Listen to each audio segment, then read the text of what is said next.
Guys, happy Monday to everybody. Really a Tuesday for us, quick week for us, and road trip. So we jumped right into it yesterday, had good meetings with the kids, made some corrections off the Arizona tape, and really did a Colorado install and was able to get it in today. Obviously, some injuries. I know you're waiting on those, so I'll go through it with you. The injuries from the game, Drake Jackson suffered ankle sprain. As of right now, he's not medically cleared. Malik McLean had a shoulder dislocation. Right now, he is not medically cleared. Talanoa Hufanga had a shoulder dislocation. Right now, he is not medically cleared. Marquise Stepp suffered a torn ligament in the ankle that will require surgery. Rehab is anywhere from 3 to 5 weeks. Stephen Carr suffered a hamstring strain. He is right now not medically cleared.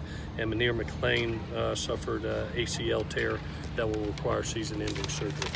With that, I'll take any questions that you got. Same ACL he tore in high school? No, other leg. So he's in good spirits. I had a chance to visit with him today again, and really taking it like a pro.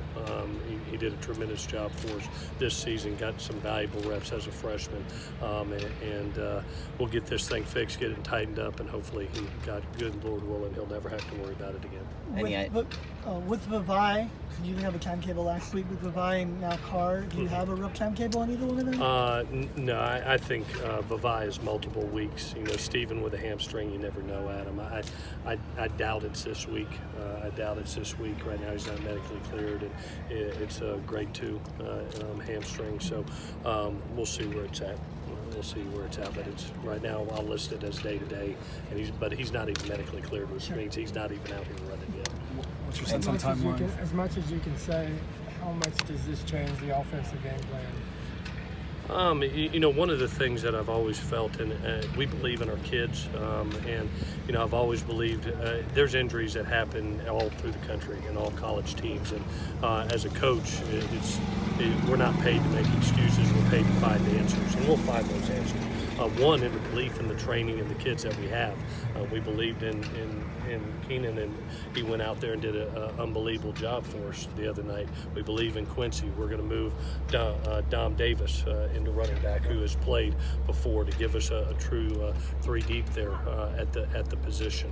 And we've got some wrinkles that we can always have that I can't talk about, but obviously, you know, that's what we do as coaches, is to be able to get our best players on the field, the guys that we've trained and believed in, and I know it's cliche, but it's next man up. And I've never lost 3 backs in 1 week before in 25 years. But you know what? There's a first time for everything. Find a way to go win a game on the road, and that's what we'll do. Any idea on the severity of the injuries for Talanoa and Drake, or timetable as well? No, I don't have a timetable. They're just not medically clear. You know, when you have shoulder dislocation, that's obviously a pretty good injury. And when you have a high ankle sprain, pretty good injury. So we'll try to get them back as soon as humanly possible, as long as it's safe for them and they feel confident. We're always going to take care of the player first. Have you checked around as a team, with 3 different starting quarterbacks this year that you can remember I don't season, know. other than Ohio State, maybe at one time? Well, I tell you, I'm proud of our coaches. I'm proud of our players. You know, I said last night on the phone to you, Dan, you know, the importance of recruiting is really shining through right here, and being deep and having a multitude of players that are available, and to be able to take those young men that we've brought in here to train them, and then for them to put us in an opportunity to win a Pac-12 title right now, be on the top of the Pac-12 South standings. I'm proud of them, and I'm proud of our coaches, and I'm proud of the kids that we brought in and have recruited. So we've got a huge opportunity that stands right there for us. We can write our own story right now, and we're going to believe in the kids that are out here. Hopefully we'll get some back here soon. What's the outlook for the guys who missed the Arizona game, like OG and Rector? Yeah. You know, I think we're going to get a couple of those guys back. OG practiced today. I talked to him. He said he felt more confident in it. Greg practiced today. Felt confident in it. I think ITS is a lot better off than what he was last week. So, you know, for some of the guys that set out, I think good. Christian's still not practicing. We'll see later in the week where he's at. I don't think he's even available for a full game, but maybe a little bit. We'll see. But it's going to be his confidence and what the doctors say. We may have to push it to Oregon. I don't know. With Talanoa, was there any fear initially of being a collarbone, and is the outcome better than maybe feared initially? No, it's actually, they did a really nice job. When we went in there to do the collarbone and it didn't take the first time just from the natural healing process, we steel plated it. And when you do that, it's taken care of. It's not going anywhere. It was automatic. You could tell, as soon as it went down, I said, hey, it popped out, Coach. It's out, and they got it back in on the field. So that's a good thing, but the force to drive a shoulder out, it takes time to get it healed. So once he's got strength back, once he feels confident in it, then we'll proceed further. What's your concern for him long term, just given that he's a physical player and now he's had a few of these now? Mm-hmm. Yeah, we've had these. We've had a couple DBs with some loose shoulders. And we've had to do a surgery like Isaiah Polamalu that kind of locks the bone in place. And we'll investigate that in the future for all these kids to see where they're at health-wise. Again, I'm not a doctor, but I what they've done for Isaiah Polamalu and the way he's playing with 2 shoulder surgeries off of it has been very impressive. Keaton held himself accountable for some of the lack of rhythm on offense.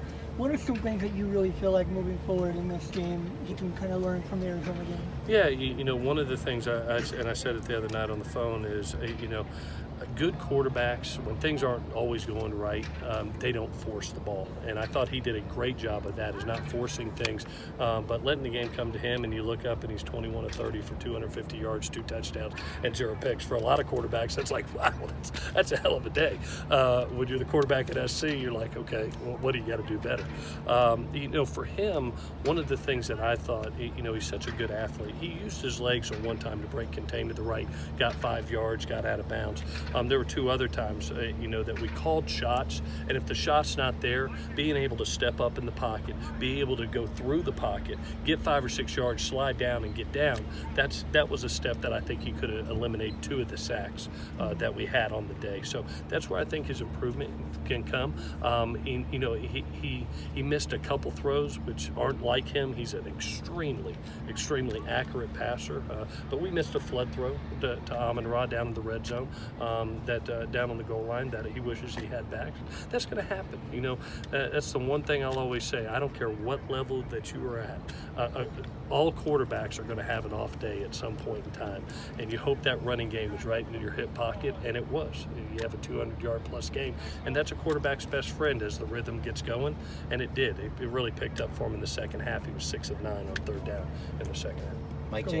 Mike Jenks expressed a little bit of reservation about the fact that Keenan would be able to handle that too large of a workload. Is that something you guys have to think about, just given maybe his size, or how much can he handle? Is that something you're sort of still feeling out? Well, no. I mean, obviously he's a freshman, and to be at this point right now where he contributed 100 yards in a game is amazing. To be a true freshman, and one, to have the physical strength and conditioning to play with guys that could be 22, 23 years old, but also to have the knowledge of the playbook and to really garner. This is why we brought this system in, so kids can play faster. He's done a nice job. He'll be between him, Quincy, Double D. I feel confident in those 3 kids. There's a reason all 3 of them are on scholarship here, and they'll do a great job for us. I know Quincy will have that chip on his shoulder, definitely after the fumble, and he'll come back and do a great job. And then we got some other rookies that we'll introduce. So. Great. All right, thanks, guys.